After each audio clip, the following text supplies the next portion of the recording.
ในศึกสงครามที่เคยเกิดขึ้นในประวัติศาสตร์มักจะมีการจัดตั้งหน่วยรบพิเศษขึ้นมาเพื่อภารกิจพิเศษบางประการหรือก็แค่เพื่อแสดงความน่าเกรงขามและสร้างเอกลักษณ์เฉพาะตัว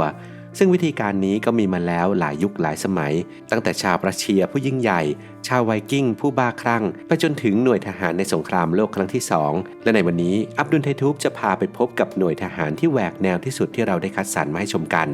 ใน5หน่วยทหารสุดแปลกในประวัติศาสตร์จะมีอะไรบ้างไปชมกันครับ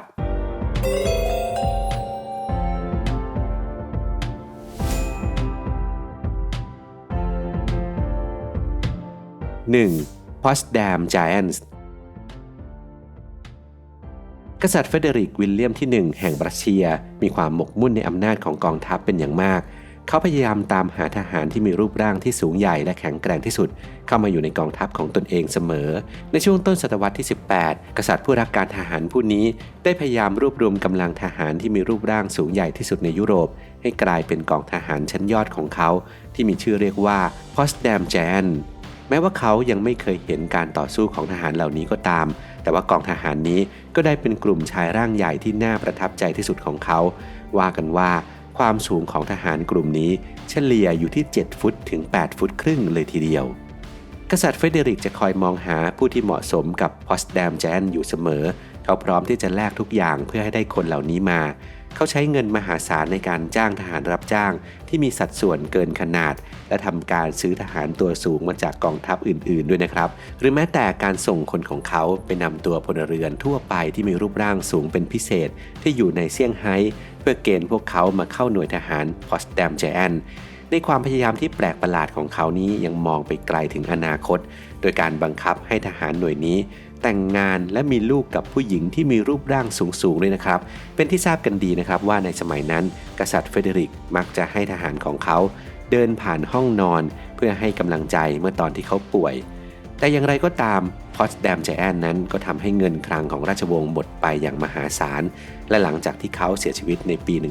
1740 ลูกชายของเขาจึงได้ยุบหน่วยทหารสุดแปลกนี้และนำเงินออมทั้งหมดไปใช้เป็นทุนแก่กองทหารขนาดปกติ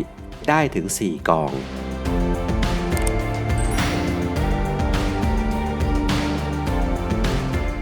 2. Viking Berserkers ตามตำนานนอร์สไวกิ้งเบอร์เซเกอร์เป็นนักรบไวกิ้งกลุ่มหนึ่งที่น่าเกรงขามซึ่งรู้จักกันดีในเรื่องของการสู้รบด้วยความอาฆาตแค้นและป่าเถื่อนด้วยการแต่งกายที่ปกปิดร่างกายจนมิดชิดเป็นเอกลักษณ์จึงทำให้กองทหารนี้ดูน่าเกรงขาม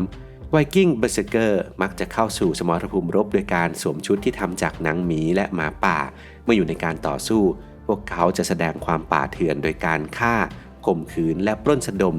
ความโหดเหี้ยมเช่นนี้ไปถึงจุดที่ตำนานนอร์สบางเรื่องอ้างว่าพวกเขานั้นสามารถแปลงร่างเป็นสัตว์ร้ายได้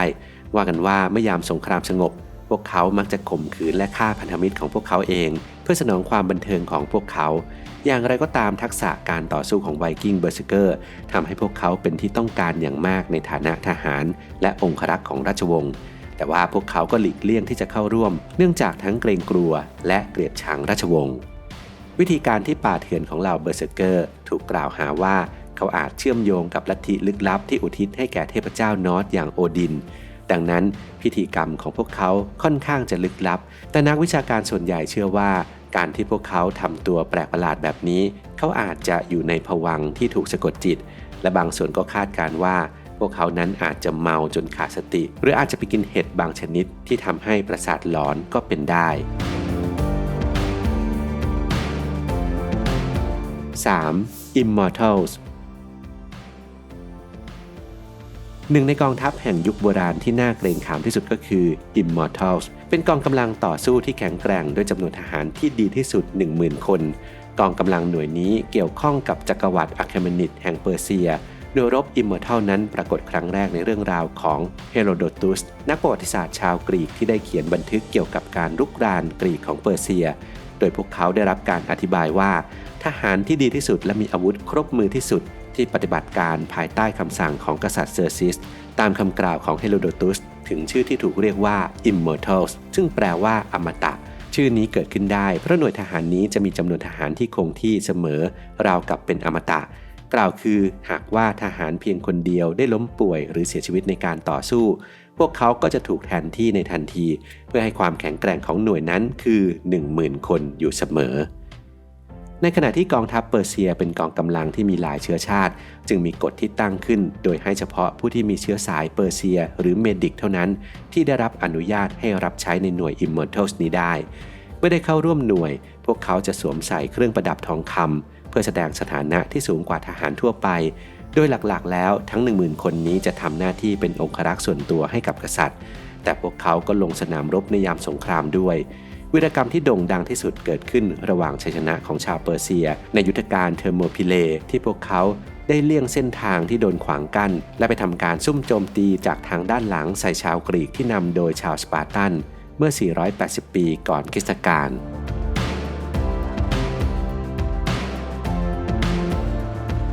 4. Ghost Army ในฤดูร้อนปี 1944 กองทัพสหรัฐได้รวบรวมกลุ่มศิลปินนักออกแบบและผู้เชี่ยวชาญด้านซาวด์เอฟเฟกต์ที่ได้รับการคัดเลือกมาเป็นอย่างดีเพื่อมาทำภารกิจที่ไม่ธรรมดาโดยเฉพาะนั่นก็คือเป้าหมายในการสร้างกองทัพปีศาจขึ้นมา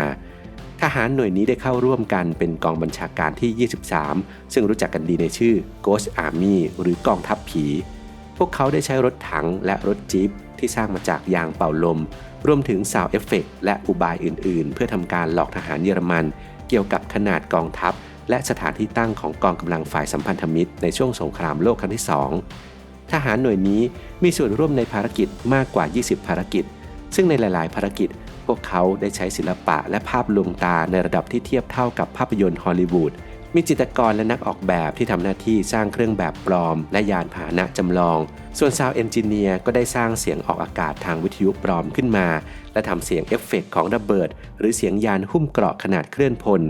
นอกจากนี้ผู้ที่เป็นนักแสดงก็ทำหน้าที่เผยแพร่ข้อมูลที่ผิดโดยหวังว่าสายลับนาซีจะนำไปใช้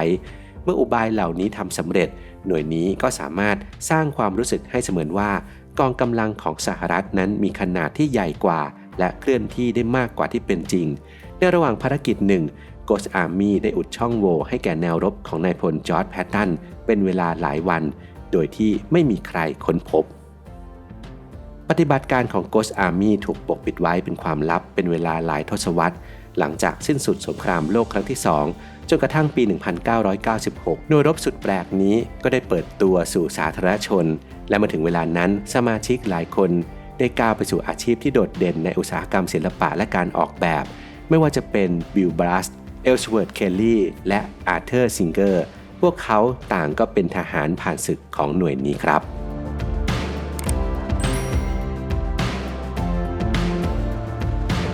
5. Monuments Men